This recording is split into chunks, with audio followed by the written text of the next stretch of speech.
दिल्ली के दंगल में प्रचार का आज आखिरी दिन है। आज शाम 6 बजे दिल्ली में रैलियों, जनसभाओं और रोड शो का शोर थम जाएगा।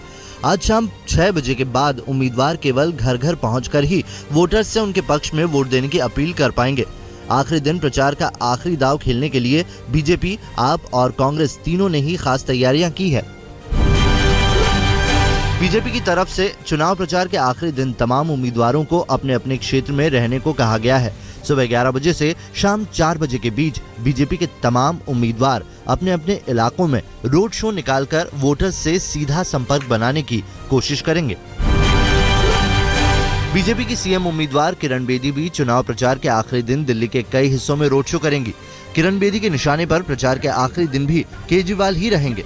बुधवार को भी बेदी ने दिल्ली के कई हिस्सों में रोड शो निकाले। दिल्ली के नरेला की एक जनसभा में बेदी ने आम आदमी पार्टी को डमरू पार्टी कहा। फिर क्या करोगे 7 तारीख को? क्या करोगे? क्या करोगे? और डमरू वालों को क्या करोगे? डमरू वालों को क्या करोगे? उनका डमरू फोड़ दोगे। बजेगा ही नहीं, बजेगा ही नहीं।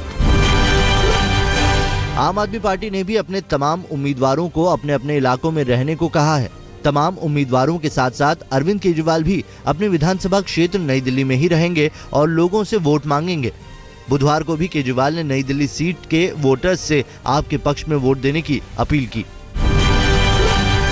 फंडिंग के घोटाले पर प्रचार के आखिरी दिन बीजेपी केजरीवाल पर हमले तेज कर सकती है। पार्टी की रणनीति तय करने के लिए आज अमित शाह और अरुण जेटली बैठक करने वाले हैं, जिसके बाद पार्टी के तमाम प्रवक्ताओं को पार्टी की स्ट्रेटेजी ब्रीफ की जाएगी। बुधवार देर रात बीजेपी मुख्यालय में पार्टी अध्यक्ष अमित शाह ने पार्टी नेताओं की मैराथन बैठक की। बैठक में जेपी नड्डा और रामलाल के अलावा अनंत कुमार, पीयूष गोयल, धर्मेंद्र प्रधान, निर्मला सीतारमण, सतीश उपाध्याय और प्रभात झा मौजूद रहे। बीजेपी स्टाफ को डिस्टर्ब न करने की हिदायत दी गई थी। बैठक रात करीब 2 बजे तक चलती रही। बुधवार को बीजेपी ने खुलासा किया कि आपको 50-50 लाख रुपए चंदा देने वाली 3 कंपनियों के डायरेक्टर एसकेएन कंपनी के भी डायरेक्टर हैं। एसकेएन वो कंपनी है जिसे वैट में धोखाधड़ी के लिए केजरीवाल के सीएम बनने से पहले नोटिस दिया गया था। बीजेपी ने केजरीवाल से पूछा है कि धोखाधड़ी के नोटिस और आपको चंदे का क्या कनेक्शन है। बुधवार शाम दिल्ली के अंबेडकर नगर में दिल्ली वालों से वोट मांगने के लिए प्रधानमंत्री नरेंद्र मोदी ने अपनी आखिरी रैली की। पीएम ने कहा कि लोकसभा चुनाव में भी उनकी रैली में उतने लोग नहीं पहुंचते थे जितने लोग दिल्ली विधानसभा चुनाव में पहुंच रहे हैं। रैली में मोदी ने केजरीवाल पर तीखे हमले किए। जनता जनार्दन अगर कोई एक आध बार गलती कर दे तो माफ कर देती, लेकिन अगर लोग जनता को अगर मूर्ख मान ले और अपनी रोजी रोटी चलाने की कोशिश करे तो बार बार वो नहीं चल सकती है। और देश की जनता, दिल्ली की जनता विशेष रूप ऐसी तत्वों को जान गई है, पहचान गई है। पीएम मोदी ने चुनावी सर्वे पर भी जमकर भड़ास निकाली। मोदी ने कहा कि सर्वे लोकसभा चुनाव में बीजेपी को बहुमत से दूर ही रखते थे तो बनारस सीट से उन्हें 3 लाख से हारता हुआ दिखाते थे। मोदी ने कहा कि हताश होने की जरूरत नहीं है। दिल्ली में बीजेपी की सरकार बनने जा रही है। वहीं नॉर्थ ईस्ट के लोगों के लिए विजन डॉक्यूमेंट में लिखे गए माइग्रेंट शब्द पर भी उन्होंने माफी मांगी। मैं देख रहा हूं 2 दिन से हमारे नॉर्थ ईस्ट के भाइयों बहनों को भड़काने के लिए प्रयास हो रहे हैं। पार्टी ने कहा है कि जो शब्द लिखा गया गलत था। पार्टी ने अपनी गलती मान ली है। बुधवार को राहुल गांधी ने दिल्ली के भलसवा में रैली कर कांग्रेस के लिए वोट मांगे। राहुल ने आम आदमी पार्टी और बीजेपी पर जमकर निशाना साधा। राहुल ने केजरीवाल पर निशाना साधते हुए कहा कि मोदी राज में जब दिल्ली में रेप के मामले बढ़े तो धरना क्यों नहीं दिया। राहुल ने कहा कांग्रेस गरीबों की लड़ाई लड़ती है, उद्योगपतियों की नहीं।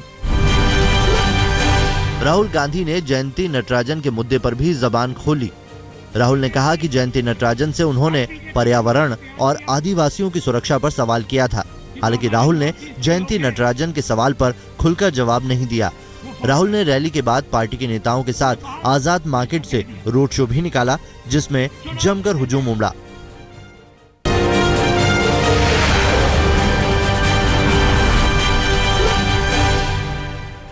केंद्र सरकार ने कल देर शाम गृह सचिव अनिल गोस्वामी को बर्खास्त कर दिया। अनिल गोस्वामी पर शारदा घोटाले के आरोपी मतंग सिंह को गिरफ्तारी को रुकवाने की कोशिश करने का आरोप है। बुधवार सुबह पहले गोस्वामी को राजनाथ सिंह ने तलब किया और उनसे पूछताछ करने के बाद उनकी बर्खास्तगी के आदेश जारी कर दिए। सूत्रों की माने तो गृह सचिव अनिल गोस्वामी ने सीबीआई के जांच अधिकारी से बात करने की बात कबूल की है। राजनाथ सिंह को गोस्वामी ने बताया कि मतंग सिंह के नंबर से आए फोन पर उन्होंने सीबीआई के अधिकारियों से बात की और केवल उनसे सबूतों के आधार पर कार्रवाई करने को कहा। अनिल गोस्वामी की बर्खास्तगी के फौरन बाद नए गृह सचिव का ऐलान भी हो गया। 1979 बैच के आईएएस ऑफिसर एलसी गोयल को नया गृह सचिव बनाया गया है। एलसी गोयल आज ही गृह सचिव का कार्यभार संभाल लेंगे। अगस्त 2013 से एलसी गोयल ग्रामीण विकास मंत्रालय में सचिव के पद पर थे। बीजेपी आलाकमान अपनी भगवा ब्रिगेड पर सख्ती बरतने जा रही है। सूत्रों की माने तो बीजेपी सांसद साक्षी महाराज को पार्टी से निलंबित किया जा सकता है। दिल्ली चुनाव खत्म होते ही पार्टी महाराज की पार्टी से छुट्टी का फैसला कर सकती है। साक्षी महाराज को इससे पहले भी अपने विवादित बयानों के लिए कारण बताओ नोटिस दिया जा चुका है। बीजेपी सांसद साक्षी महाराज का कहना है कि उन्हें इस बाबत अभी कोई जानकारी नहीं है। साक्षी महाराज का कहना है कि पार्टी ने उन्हें पहले कारण बताओ नोटिस दिया था, जिसका जवाब वो पार्टी को दे चुके हैं। 4 बच्चों वाला बयान मेरा आया, पार्टी ने मुझे नोटिस दिया तो मैंने नोटिस स्वीकार किया, पार्टी को मैंने स्पष्टीकरण दिया।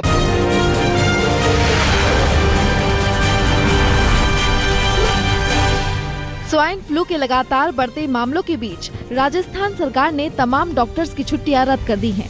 सीएम वसुंधरा राजे ने राज्य के स्वास्थ्य अधिकारियों के साथ मीटिंग करने के बाद न केवल डॉक्टरों की छुट्टियां रद्द कर दी, बल्कि स्वाइन फ्लू की टेस्ट की सुविधा निजी लैब में भी निःशुल्क उपलब्ध कराने के आदेश दे दिए हैं। राजस्थान में स्वाइन फ्लू की वजह से 65 लोगों की मौत हो चुकी है, जिनमें से 25 अकेले जयपुर से हैं। राज्य के सीनियर ग्रामीण विकास मंत्री गुलाब चंद कटारिया और राज्य के पूर्व सीएम अशोक गहलोत भी स्वाइन फ्लू की चपेट में आ चुके हैं। यूपी में भी स्वाइन फ्लू के मामले तेजी से बढ़ रहे हैं। अब तक 27 लोगों का H1N1 वायरस का टेस्ट पॉजिटिव पाया गया है, जिसमें से 2 लोगों की मौत हो चुकी है। राज्य सरकार ने तमाम सरकारी अस्पतालों में जांच की सुविधा बढ़ाने के अलावा तमाम अस्पतालों में इमरजेंसी सेवाओं को भी अलर्ट पर रखा है।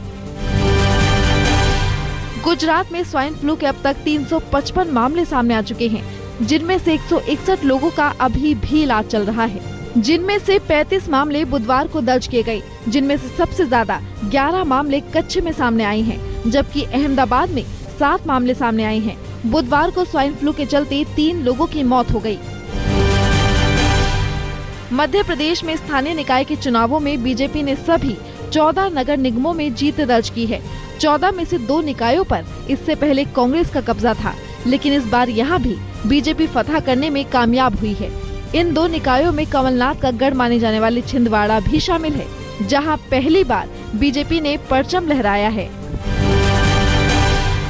केंद्र सरकार की नई एजुकेशन पॉलिसी का लोगो डिजाइन करने के लिए एक ऐसे युवक को इनाम दिया जाएगा जो कि एक दिहाड़ी मजदूरी करने वाले व्यक्ति का बेटा है।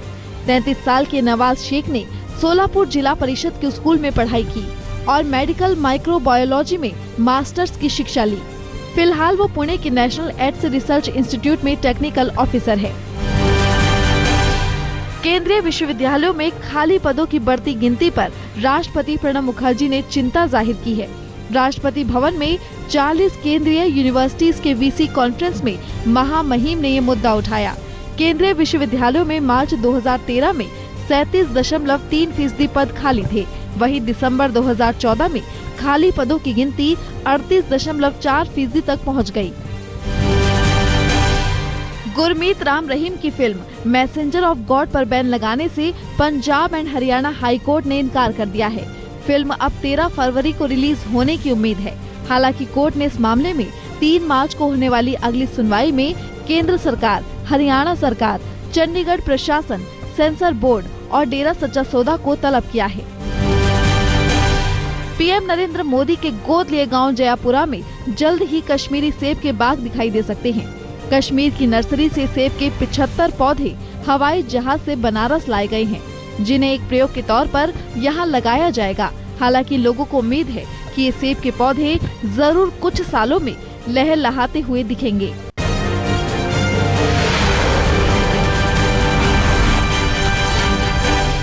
दिल्ली के संगम विहार में चुनाव प्रचार के दौरान आम आदमी पार्टी और बीजेपी के कार्यकर्ताओं के बीच जमकर मारपीट हुई।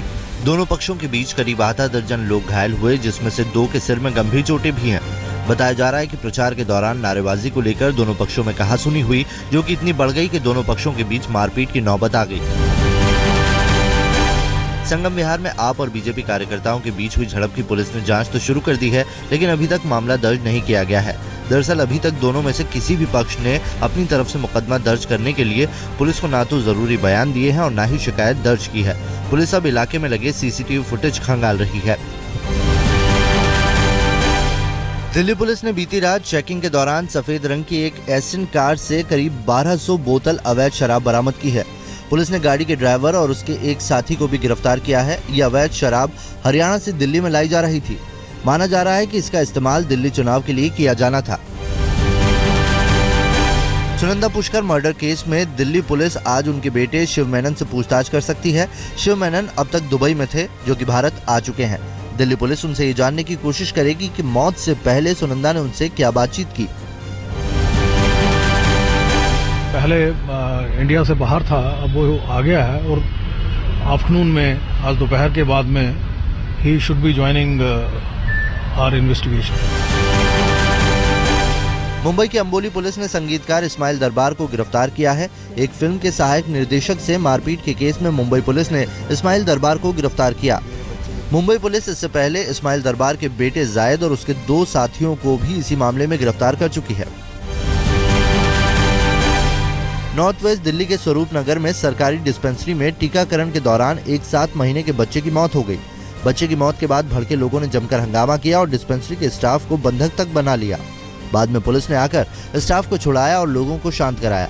इस दौरान पुलिस पर महिलाओं से बदसलूकी का आरोप भी लगा। मुंबई से सटे ठाणे में पुलिस ने 1 लाख रुपए के नकली नोटों के साथ एक शख्स को गिरफ्तार किया है। आरोपी का नाम जॉनसन थॉमस है, जो केरल का मूल निवासी है। थॉमस को पुलिस ने साल 2006 में भी नकली नोटों के मामले में गिरफ्तार किया था। बुधवार को जिस वक्त थॉमस की गिरफ्तारी हुई, वो कोपड़ी इलाके के एक होटल के पास 500 रुपए के नकली नोटों की 2 गड्डियां किसी को देने वाला था। कानपुर में एक छात्रा ने मकान मालिक पर रेप और वीडियो फिल्म बनाकर ब्लैकमेलिंग करने का आरोप लगाया है। पुलिस ने छात्रा की शिकायत पर मामला दर्ज कर जांच शुरू कर दी है। छात्रा का आरोप है कि आरोपी राहुल ने नशे की दवाई खिलाकर उसके साथ रेप किया और फिर उसकी ब्लू फिल्म बनाकर उसके साथ ब्लैकमेलिंग कर बार बार उसका शोषण करता रहा।